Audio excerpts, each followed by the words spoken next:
Thank you, Sophia, again for coming on. I appreciate it. And I've been looking forward to this conversation for a while. You are a serial entrepreneur and investor and recently raised your first fund for Trust Fund, which I love the name, by the way. Thanks. You're building business class where you mentor aspiring entrepreneurs. Previously founded Nasty Gal, which you scaled to $100 million in annual revenue.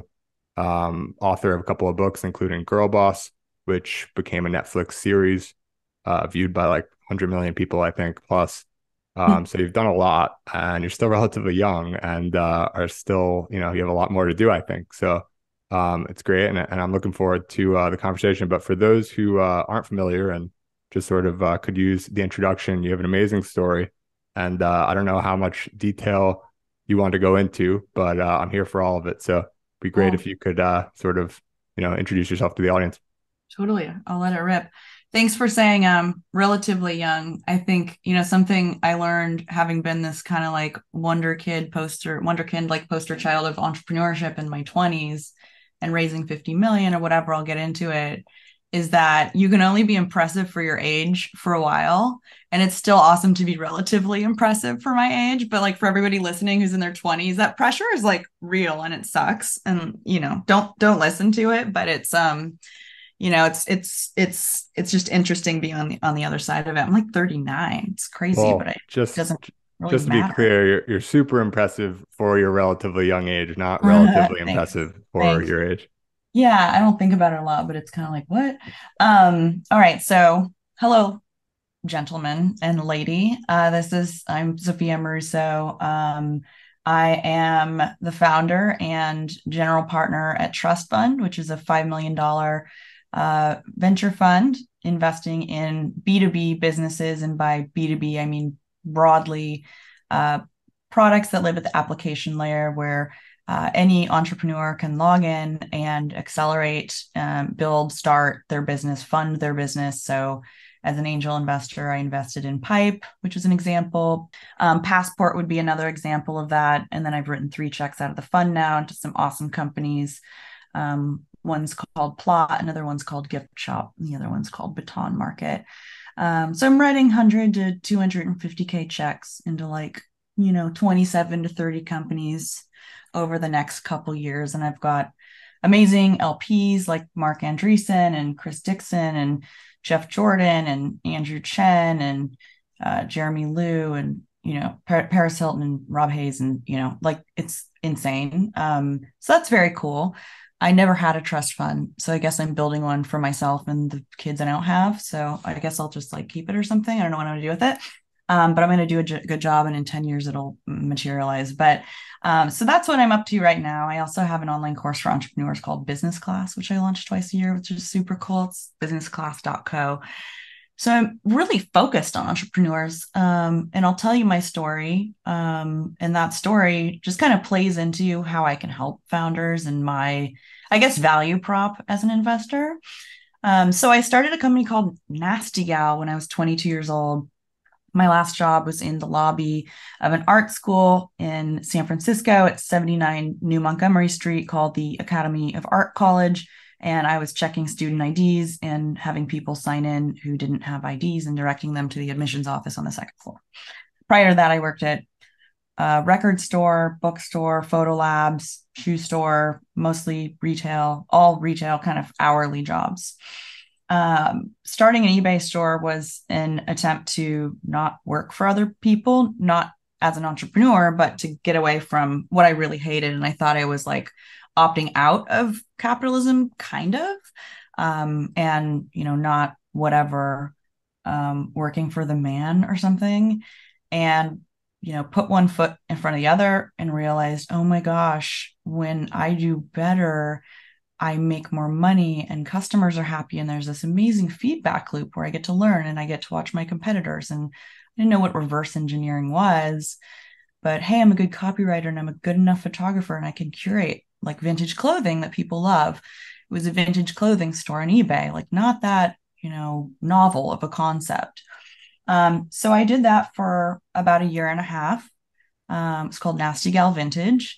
And the first year I did 75K in revenue, which was like exponentially what I'd ever made in a full year. And second year was 250K.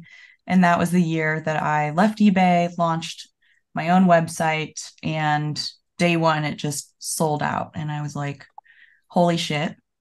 So I had to go find more stuff and realize that I couldn't keep up with the demand with one-off things from thrift stores because vintage is, they're all one of a kind.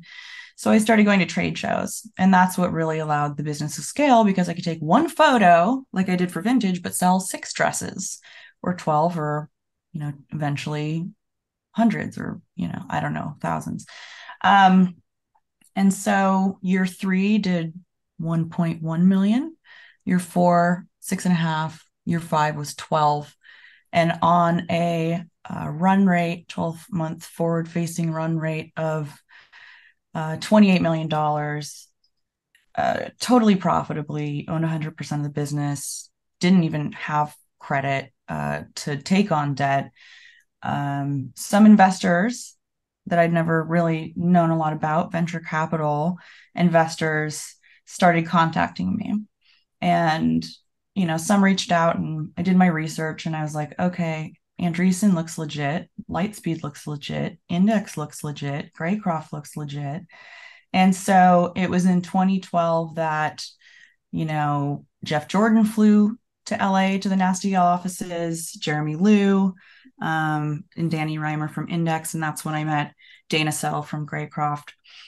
So those are really long-standing relationships, right? Like 11 years, and most of those people are LPs now, which is awesome.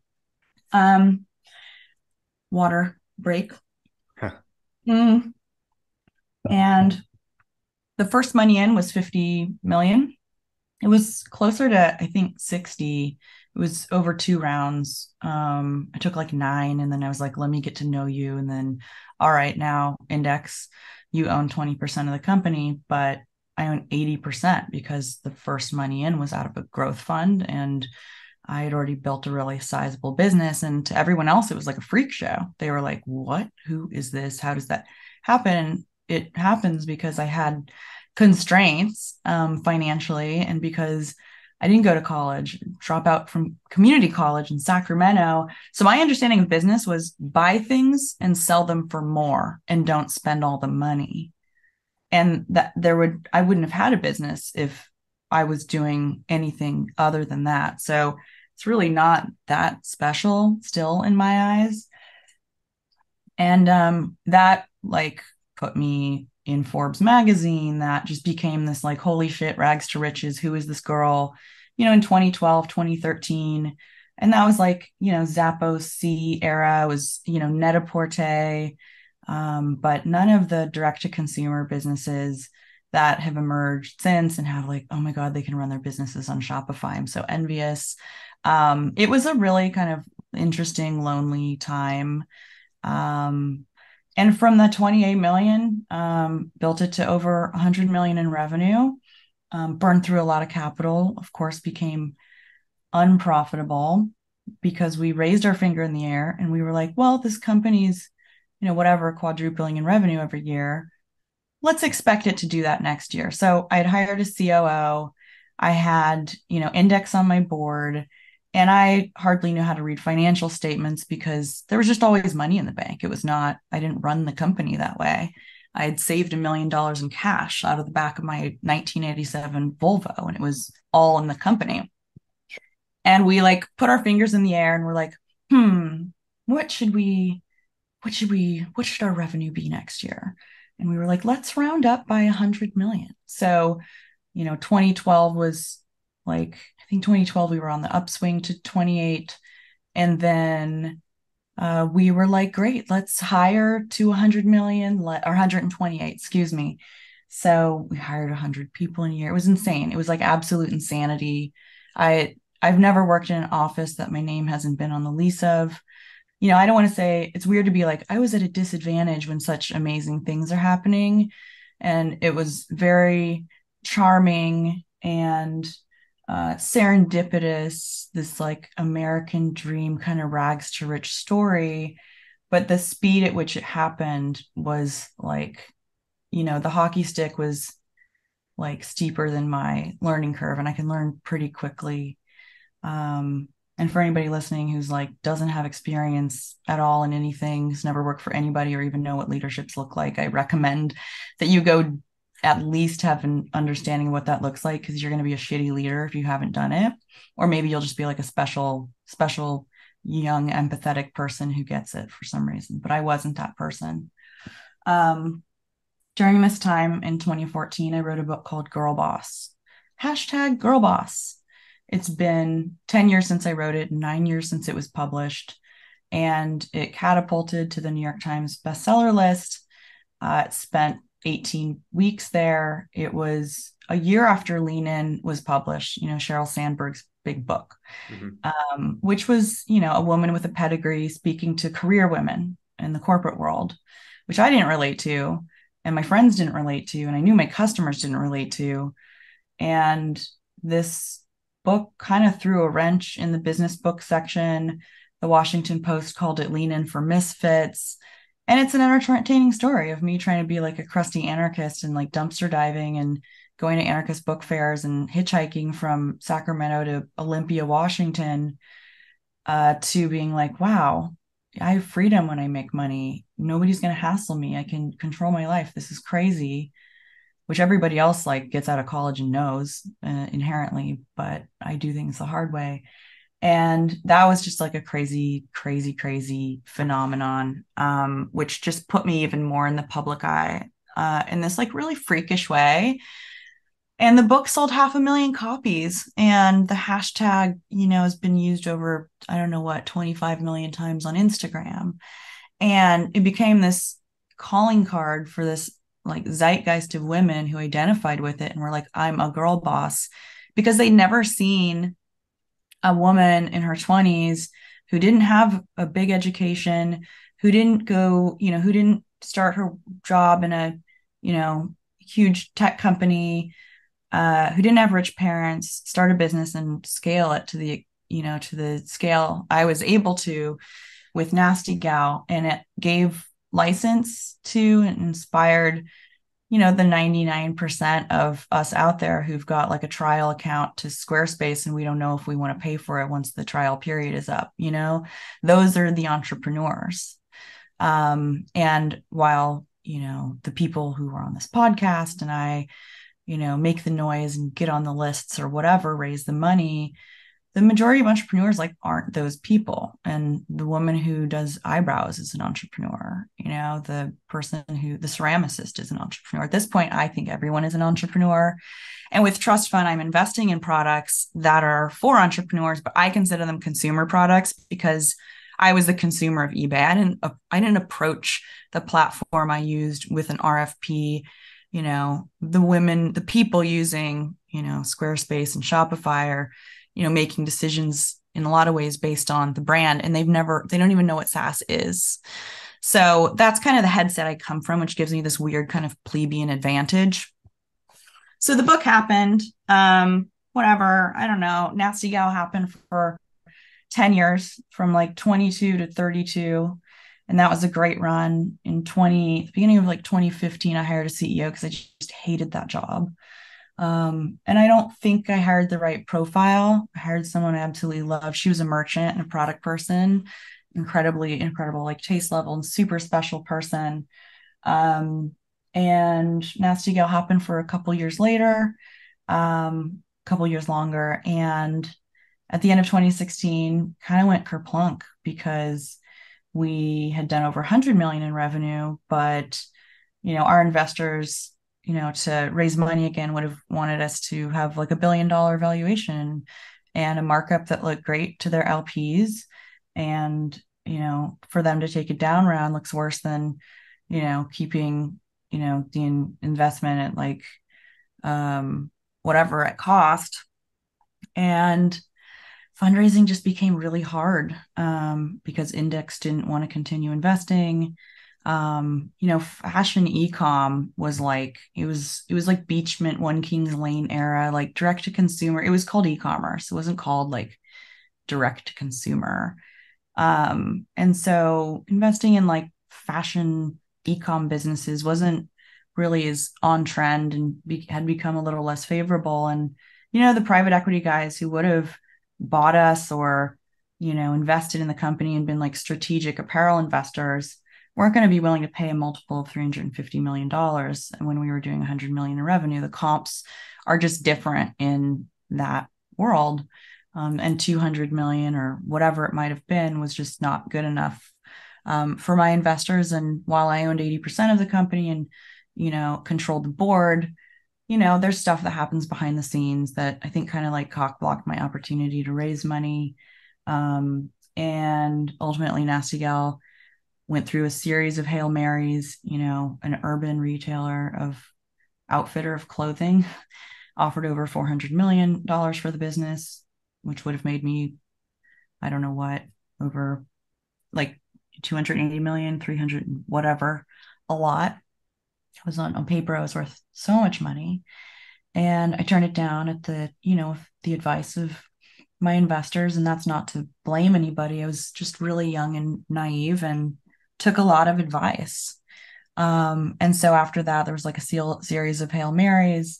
And then we eventually did a down round. And Index was like, we own as much as we want. And the only way I can get my partnership on board, because I had taken some secondary, which like I had built a really sizable business. So like I feel pretty good about that. There's a lot of people taking secondary last year who hadn't made a dollar in, revenue at $100 million valuations. But he said, I'll double whatever of your money you put back into the business. And I was like, oh my God, like this sucks. This isn't, his intent was for me to prove my conviction that I could turn this around and make it worth a multiple of $350 million or get it profitable again. I don't even know what, but I can't turn a business around. I had a CEO. I was trusting the adults in the room, paying all these C-level executives whose careers were longer than my entire lifespan, and expected them to, do their jobs. But I didn't really understand leadership or how to knit all of that together and deal with pissing contexts and contests and, cronyism and whatever. So I put 2 million back in the business. And I think, Index put like 5 or something. And then Ron Johnson came in with his buds, and that didn't really move the needle. At the end of 2016, after a series of Hail Marys and like a little bit of cock blocking that I found out about later behind the scenes that kept me, from being able to raise, and like, some shitty culture and some shitty headlines and all kinds of shit. We filed for Chapter 11 the day Trump was elected, and it was 10 years was an incredible run. I'm really proud of what I did. And it was also like, I was like, the only way to, I mean, I didn't know that you could bounce, but like when you raise money, the only way to like you can't quit and you can't be fired, I guess, unless you're like Harry Hurst or something. So it was, I can't say it wasn't like a tiny bit of relief, even though a lot of people lost their jobs, and that may be like a super tone deaf and fucked up thing to say. It's like also my life, right? Like, I don't know how eternally you can indebt yourself to other people when you're fucking miserable and like clueless about what to do next. So that happened. Started a company called GIRLBOSS that went on for 3 years, raised a little money from Lightspeed and initialized, sold at the end of 2019, and then had been angel investing that whole time, and like over $1 million into like over 20 companies. My portfolio is at whatever trustfund.vc. It's like pretty good. And I've got like DPI on the books and great Moik. And that wasn't supposed to be fund zero. It's just like, I love supporting entrepreneurs. These companies are cool, awesome.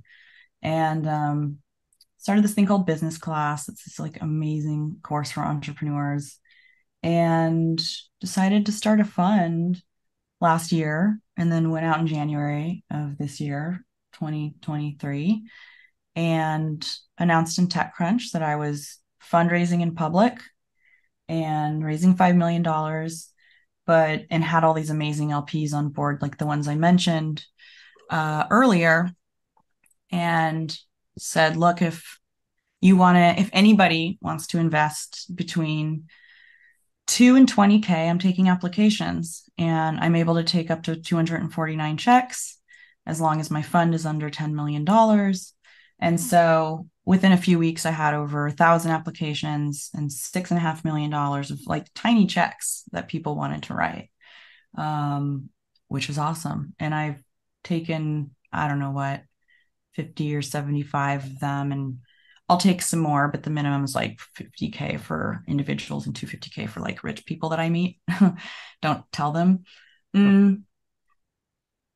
And I have it's been awesome having some strategic individuals who are like a couple degrees away, or have built interesting things or are in the finance world, who can, both help portfolio companies, help amplify them if they have a platform, have their internal teams be beta testers for the products.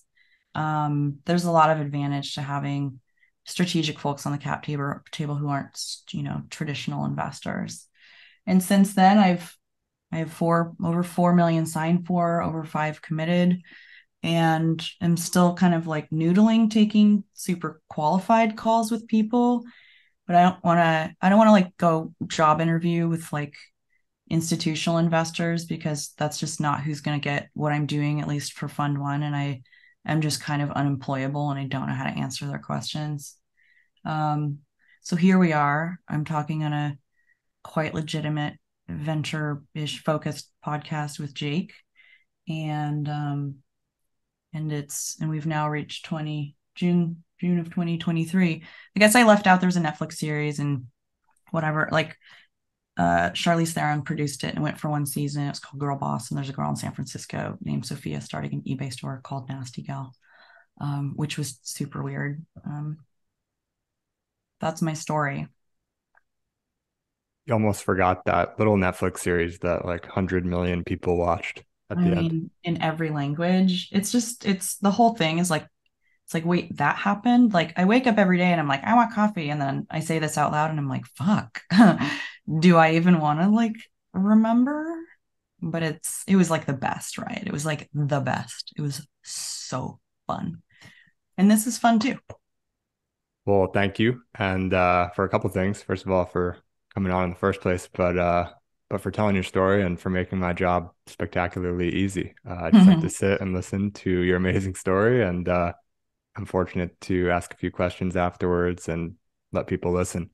But I think, well, you mentioned something that I just wanted to comment on briefly, that, towards the end of Nasty Gal, it was a bit of a relief, sort of saw the light at the end of the tunnel for a while, that things weren't going so well, just scaled too far and, not profitable anymore. And sounds like a lot of complicated factors that sort of made that the case. Clearly, you were doing, much more than fine on your own, scaling all the way to like $20 million run rate, 28 maybe you said, before taking any outside capital at all, just owning the whole business, totally profitable, scaling at whatever speed felt right and natural to you.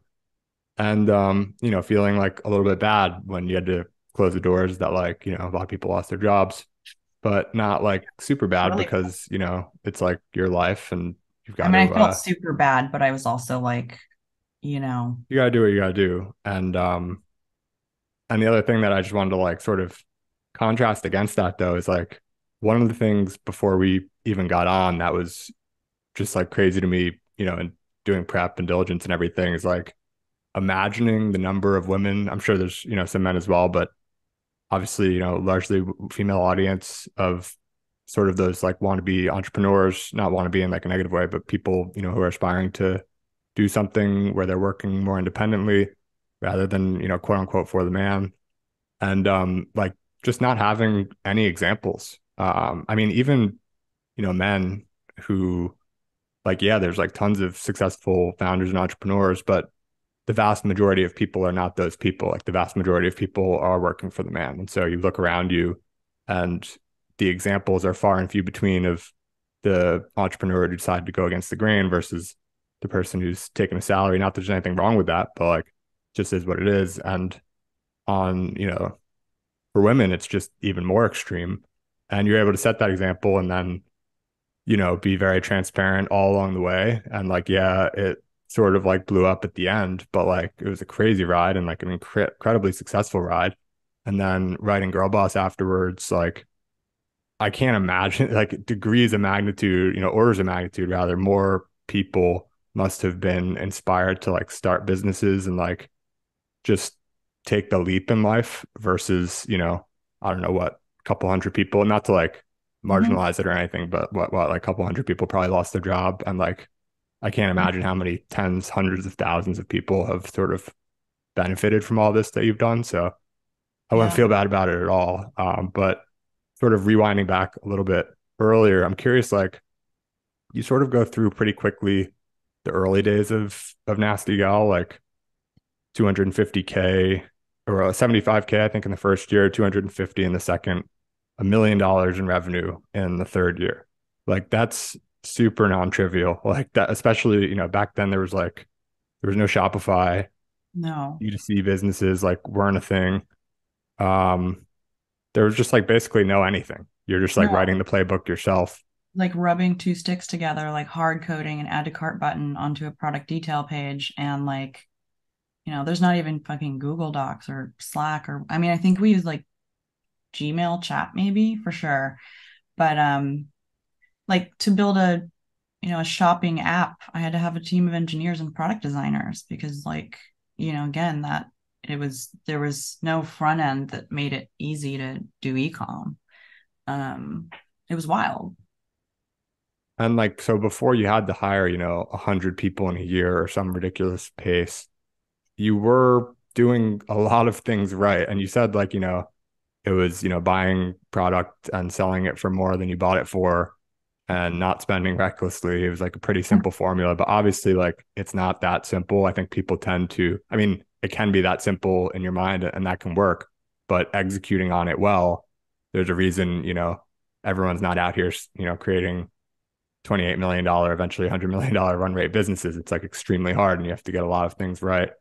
What do you think was sort of if you had to like speculate on your formula, my outside view is that you're exceptional at like branding, design, and sort of this taste and style that you have, which, as far as I can tell, might sort of extend from building a great website to selecting great products or, creating great products to naming great companies and having the branding all sort of on point. But it might even have something to do with like how you hired people, like your sort of taste in people. I don't really even know, but something along those lines. Like, what do you think was part of that magical formula? And just like take us through some of like the big wins and positives that you can recall, if you can, from sort of those first 2 or 3 years, which was just going from, like Yeah. you said, all sorts of odd jobs to 75K revenue in a year, 250K the next, 1 million the next, six and a half the next, like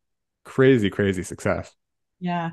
I mean, thank you. It was step by step, right? Like the first person, I mean, in terms of being good at the brand, I looked at what was on eBay and there was a lot of girls selling vintage clothing and that shit's like sitting around everywhere. And if you, I learned the power of perceived value by buying things for $8 and describing them accurately, putting them on a cute girl who's aspirational, but not so aspirational that she's unrelatable, and looks maybe kind of like an editorial in Nylon magazine. So culturally contextual. She's going somewhere. She's not just standing there like glum. She's got a handbag, she's got sunglasses. There's movement in the photo. And this was a time when like Nordstrom considered their online store like one of their doors, like it was like one of their department stores. Like ecom wasn't even like in, an important channel for them. And I brought like a sense of life into ecom photography and copy, and like levity that entertained me and connected with, you know, our customer who saw herself in that girl or saw her future self and an aspirational version of herself, a girl that could be her friend. She's not intimidating, but she's got like a motorcycle jacket on and she's going somewhere. I want to go there. And I don't know, I've never worn a leather motorcycle jacket, but she makes it look cool. Maybe I could wear it. Oh shit, I bought it. Oh shit, I'm wearing it. And I feel so much more confident. Like I put a red lip on and I am no longer a wallflower. Nasty Gal bred this level of confidence that had nothing to do with the clothing. The clothing was just a vehicle for it. And there was just this like insane emotional alchemy of women who identified with the girl they wanted to be pretty soon, but weren't quite yet. And that's like a super magical thing. And it's what GIRLBOSS, the book, did. It's what I'm investing in with trust fund is products that, for the most part, the average person can be like, oh, I want to build my business. I read the copy on this site. I can see if I use this product, like I can accelerate or start what this is and manage people better or fundraise or whatever it may be, project manage.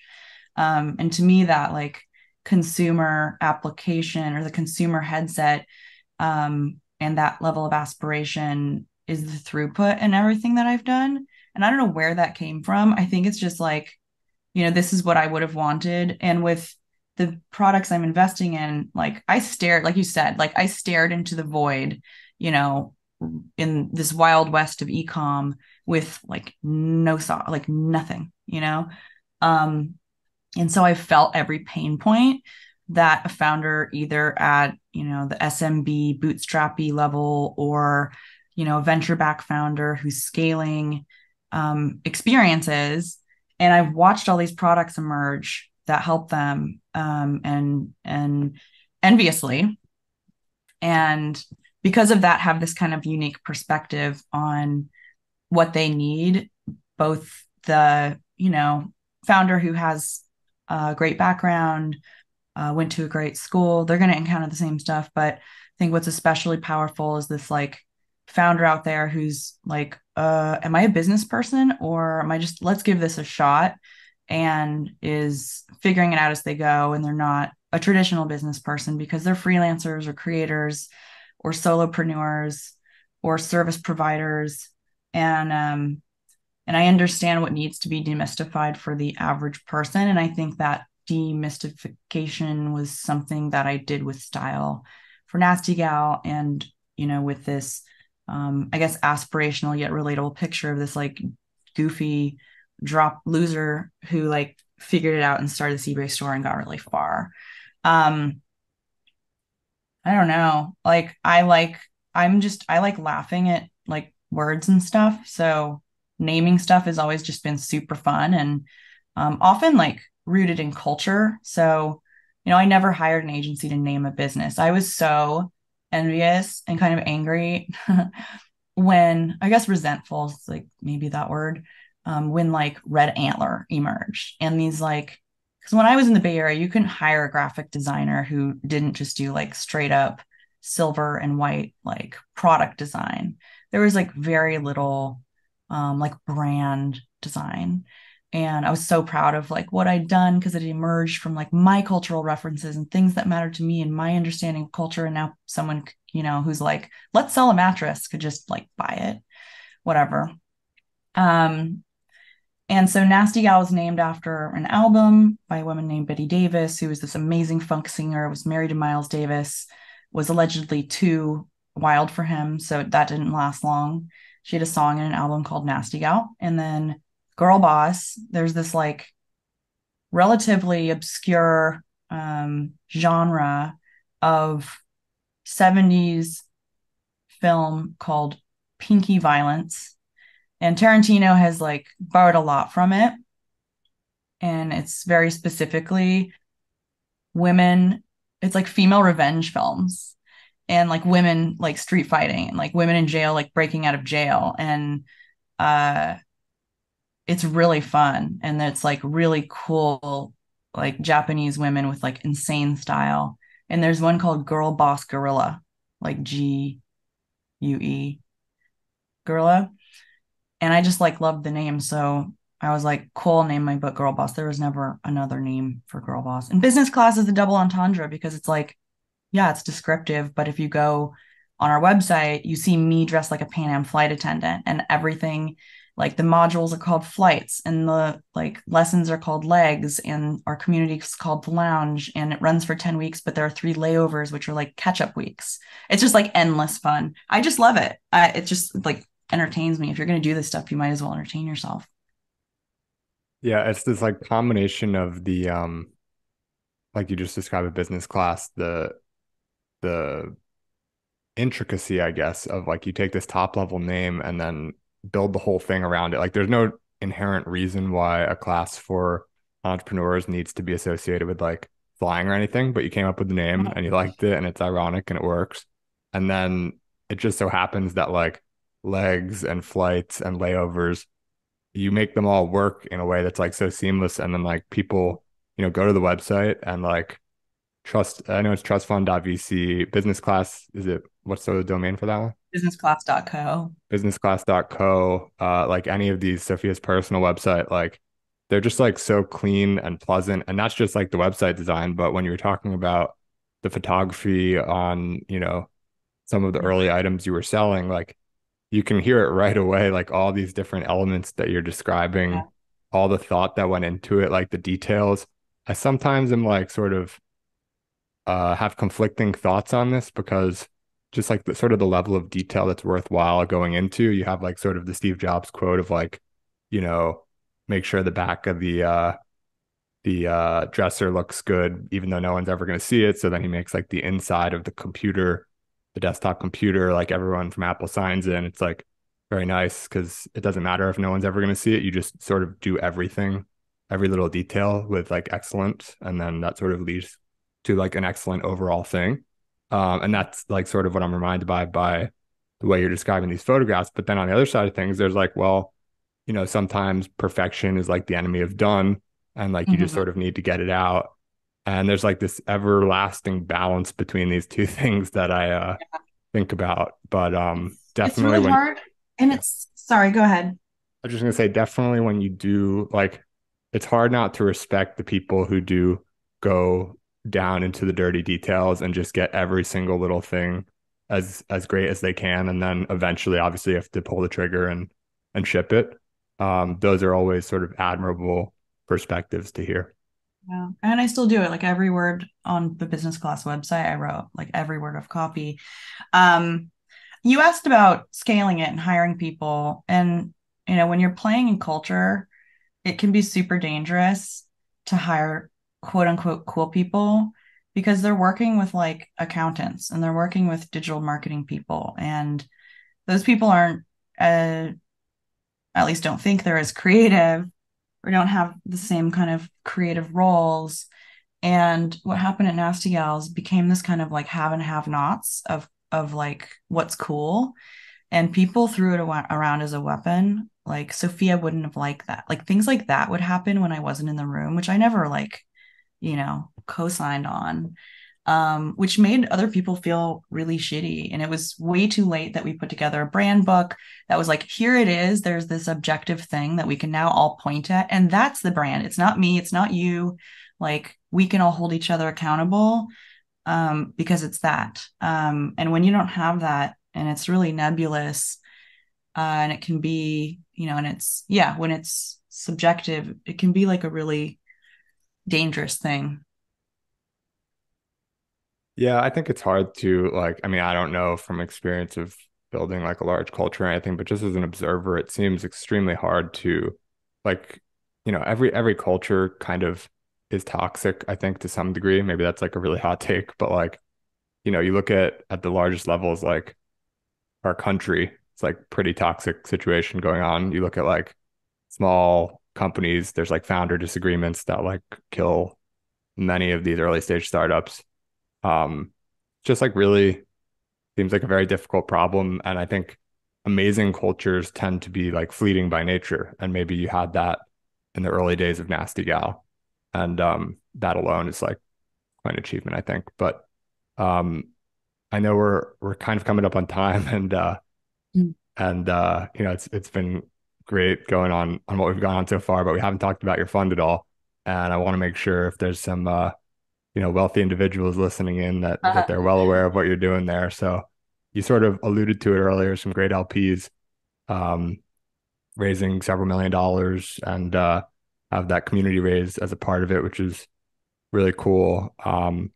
You've got, from what I understand, like some pretty incredible deal flow. I heard you on like a podcast in April. So you had Hmm. like 400 cold pitches already, and that was like 3 or 4 months in. Yeah.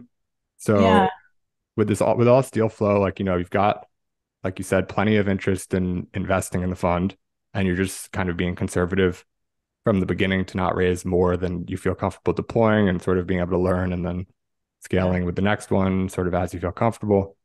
Um, the deal flow seems to totally be there. So it kind of comes down to judgment. How are you sort of figuring out where you want to allocate this money? Yeah. I think it's like, is this, for me to return a $5 million fund and I invest, I don't know, 100K, or if I own 1% of a company and it becomes a $500 million business, I return the fund. So I'm kind of optimizing for like 1 to 2% ownership. I'm not the first check-in. And I'm looking for founders who can build things that are, that can be $1 billion businesses. And I also, and a lot of people don't think of this, and you're not supposed to think of it, but it's like, who's going to buy this thing? Like, I look at stuff and I'm like, who would this be strategic for? And you never really know. I feel like I see all kinds of like wacky acquisitions, and it's like, really, those people bought that or that company bought that? But I still think about it.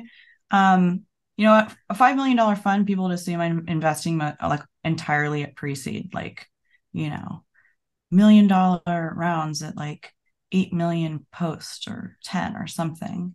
And I just, know enough or have seen enough to know that like anybody can have an idea.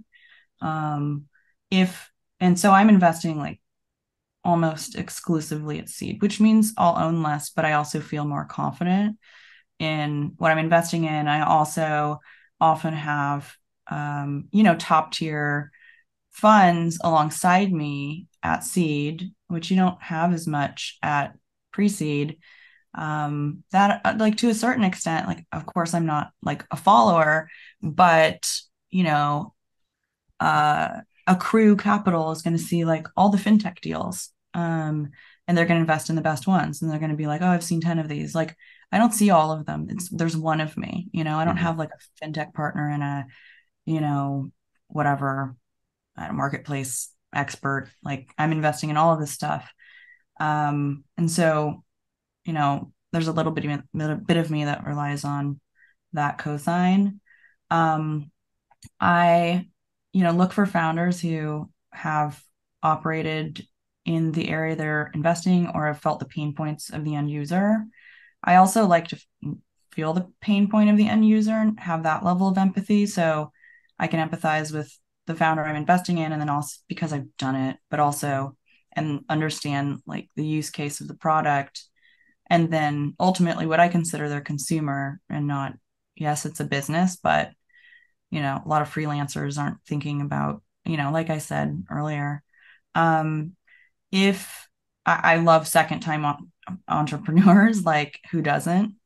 If I can invest in people who have already either pulled it off or blown it, pulled it off is ideal, but if they're impressive and they learned a lot from their first business, and I talked to them and it sounds like they can apply that to their second business, awesome.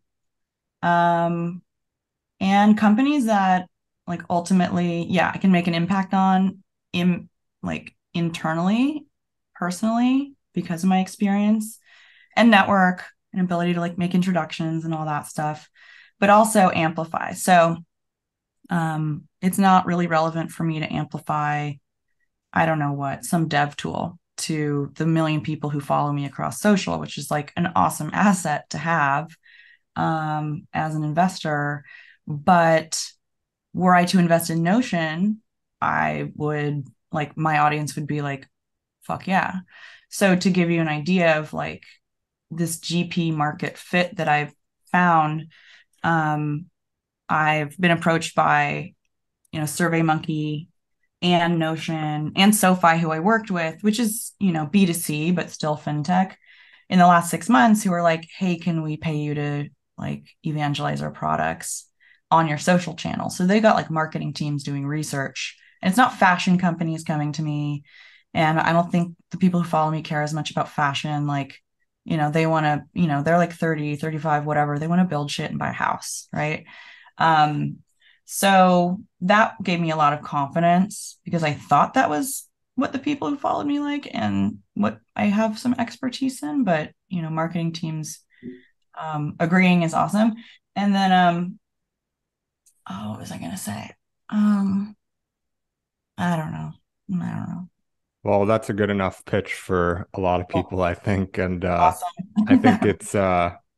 it's really smart and it's like sort of humble. I don't know. I like the strategy because basically what you're saying is like, look, I'm not looking to like build a small team. You obviously have been there, done that, not looking to do that again. You're trying to advise companies that are sort of best suited or will be most helped by your very unique sort of set of skills and advice. And so you're not trying to like reinvent the wheel on like some algorithm for identifying companies as early as possible and all that. You're sort of leaning on and leveraging some of the best funds in the world who are already doing that. And you have tremendous access to be able to get allocations in those deals. So you could sort of take your pick of the litter.